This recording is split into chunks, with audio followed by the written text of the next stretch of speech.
जीवन में एक अच्छा, सुखी और शांतिपूर्ण जीवन पाने के लिए मुख्य बात यह है कि हम बस कर सकते हैं। सेनेका ने एक बार कहा थे, यदि कोई नहीं जानता कि वह किस बंदरगाह पर जा रहा है, तो कोई भी हवा अनुकूल नहीं है। जब हमारा कोई उद्देश्य होता है और हम अपने लक्ष्यों का पालन कर रहे होते हैं, तो सब कुछ ठीक होता है। हम जानते हैं कि हम कहाँ जा रहे हैं और जिन सभी परेशानियों से हम निपटते हैं, वे गंतव्य तक पहुंचने के लिए आने वाली बाधाएं हैं, क्योंकि वे यात्रा का हिस्सा हैं। पिछले कुछ दिनों में मैंने अपने मध्यम अवधि के लक्ष्यों पर ध्यान केंद्रित करना खो दिया है, विशेष रूप से अपने करियर के संबंध में। और सेनेका का उद्धरण मुझे पहले से कहीं अधिक याद दिलाता है कि कोई कोर्स नहीं करना, लेकिन दिन ब दिन भटकना शायद सबसे खराब स्थिति है जिसका मैं सामना कर सकता हूँ। जब हम बहते हैं तो सब कुछ व्यर्थ लगता है और अवसर मिलना कठिन हो जाता है।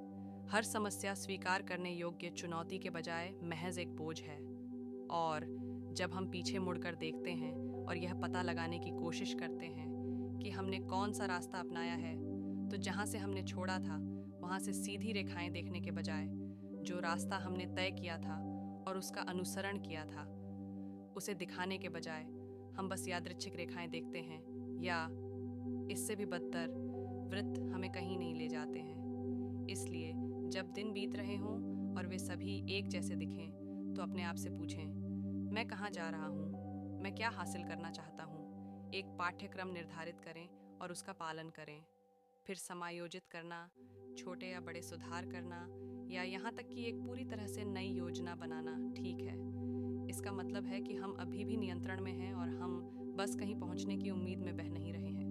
मेरे मामले में मैंने एक विशेष क्षेत्र में अपने कौशल में सुधार करने और व्यवसाय के अवसरों की फिर से तलाश शुरू करने का फैसला किया, और मुझे ऐसा लग रहा है कि मैं फिर से कमान संभाल रहा हूँ। मुझे नहीं पता कि क्या होगा, क्योंकि मैं हवाओं को नियंत्रित नहीं कर सकता, लेकिन कम से कम मुझे पता होगा कि किस बंदरगाह पर जाना है।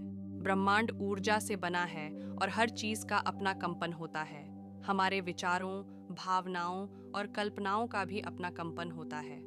जब हम किसी चीज पर ध्यान केंद्रित करते हैं, तो हम उस चीज के कंपन के साथ जुड़ जाते हैं। यह सिद्धांत कहता है कि यदि हम सकारात्मक विचारों, भावनाओं और कल्पनाओं पर ध्यान केंद्रित करते हैं, तो हम सकारात्मक अनुभवों और परिस्थितियों को आकर्षित करेंगे।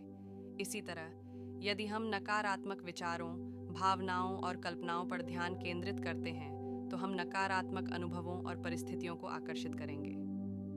ब्रह्मा का दृष्टिकोण। ब्रह्मा का कहना है कि कानून के आकर्षण का सिद्धांत पूरी तरह से सच है। उनका मानना है कि यह सिद्धांत हमारे जीवन में हर चीज को प्रभावित करता है, जिसमें हमारे रिश्ते, हमारा स्वास्थ्य, हमारा धन और हमारा करियर शामिल हैं।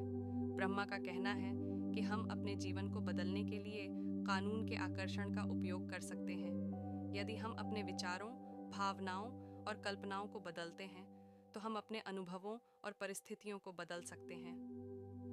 लॉ ऑफ अट्रैक्शन का उपयोग कैसे करें?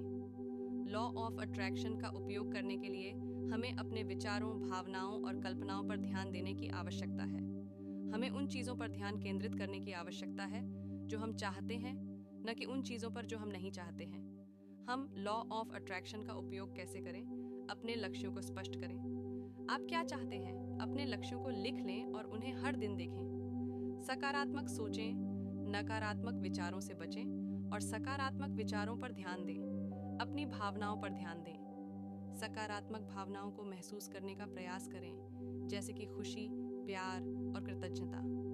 कल्पना करें, अपने आप को अपने लक्ष्यों को प्राप्त करते हुए देखें। आभार व्यक्त करें, उन चीज़ों के लिए आभारी रहें जो आपके पास हैं। लॉ ऑफ अट्रैक्शन का विस्तार कैसे होता है? यहाँ लॉ ऑफ अट्रैक्शन के कुछ और पहलू हैं जिन पर विचार किया जा सकता है।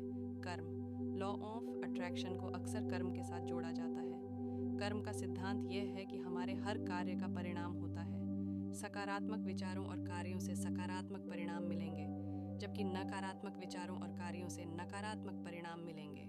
हालांकि ओशो की शिक्षाएं विवाद के बिना नहीं थीं। उनकी अपरंपरागत जीवन शैली, उनके मुकदमों के लिए फ्री लव की प्रशंसा और उनके समुदाय की स्थापना ओरेगन संयुक्त राज्य में कानूनी समस्याओं और टकरावों का सामना करने के लिए बदल गए।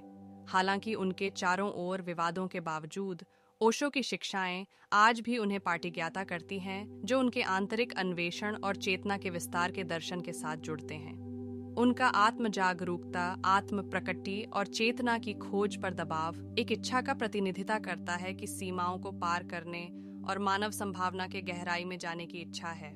आखिरकार, चेतना के मिस्टिक खोजकर्ता ओशो हमें अपने अंदर की यात्रा पर बुलाते हैं, समझौतों का प्रश्न करने के लिए और हमारी खुद की चेतना के गहराई की गहरी समझ की खोज करने के लिए।